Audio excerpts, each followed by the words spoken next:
Paz do Senhor a todos os irmãos, que Deus abençoe a sua vida. Gostaria de deixar aqui uma rápida palavra de reflexão para a sua vida. Em Lucas capítulo de número 10, versículo de número 30, diz assim a palavra de Deus. E respondendo Jesus, disse: Descia um homem de Jerusalém para Jericó e caiu nas mãos dos salteadores, os quais o despojaram e espancando-o se retiraram, deixando-o meio morto. E ocasionalmente descia pelo mesmo caminho um certo sacerdote, e vendo-o passou de lá. E de igual modo também um levita, chegando àquele lugar, vendo-o passou de lá. Mas um samaritano, que ia de viagem, chegou ao pé dele, e vendo-o moveu-se de íntima compaixão, e aproximando-se, atou-lhe as feridas, aplicando-lhes azeite e vinho, e pondo sobre a sua cavalgadura, levou-o para uma estalagem e cuidou dele. E partindo ao outro dia, tirou 2 dinheiros e deu ao hospedeiro, e disse-lhe: Cuida dele, e tudo o que demais gastares, eu te pagarei quando voltar. Qual, pois, destes 3 te parece que foi o próximo daquele que caiu nas mãos dos salteadores? E ele disse: O que usou de misericórdia para com ele. Disse, pois, Jesus: Vai e faze da mesma maneira. Queridos irmãos, nós vemos aqui uma parábola, que Jesus, ele relata aqui como a parábola do bom samaritano. Nós vemos aqui que um homem vinha descendo de Jerusalém para Jericó, caiu nas mãos dos salteadores, que o roubaram, o despojaram, bateram nele, feriram ele, deixando ele machucado, quase morto na estrada.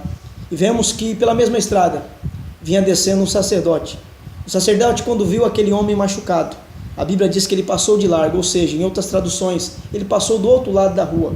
E também depois do sacerdote, também a Bíblia diz que veio um levita.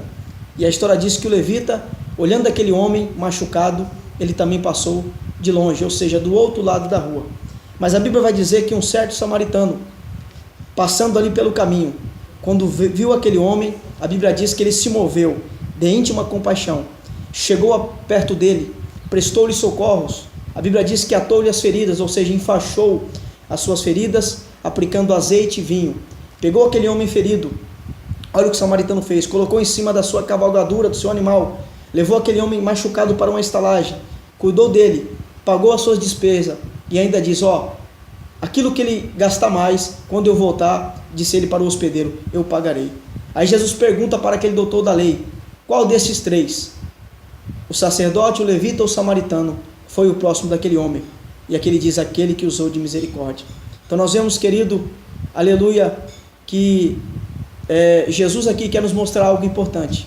Quem é o nosso próximo? O nosso próximo é todos aqueles que estão ao nosso lado. O nosso próximo é todos aqueles que precisam, que necessitam da nossa ajuda. E nós vemos aqui que aquele sacerdote e o levita, eles não manifestaram compaixão para com aquele homem ferido à beira do caminho. Mas o bom samaritano, algo que aos olhos dos judeus era um desprezado, um povo que aos olhos dos judeus eram desvalorizado, porque os samaritanos não valiam nada para os judeus. Mas aquele bom samaritano, ele teve compaixão e ele prestou ajuda para o seu próximo. Então eu quero deixar essa lição para nós, que nós venhamos a seguir o exemplo, não do sacerdote que ignorou aquele homem, não do levita que ignorou também aquele homem ferido, mas do bom samaritano que teve compaixão, amor para com aquele homem, mostrando sim que ele era o seu próximo. Que Deus abençoe a sua vida e guarde esta palavra no teu coração, em nome de Jesus.